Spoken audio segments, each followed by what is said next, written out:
kon mbokk yi abonné leen ci chaîne bi di Jazboul Chikhar TV ci information yi ni mu gën a gaawee la koy indee gaaw leen ngeen abonné te activé cloche bi ngir di jot information yi ci tàng-tàng bi.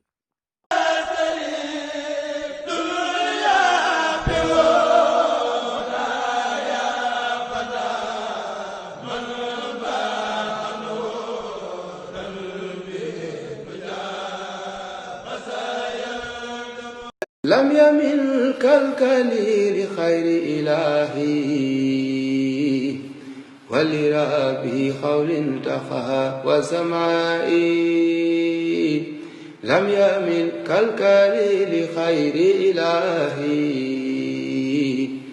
ولربي قول تقى وسمائي لم يلد في الفؤاد من رياب.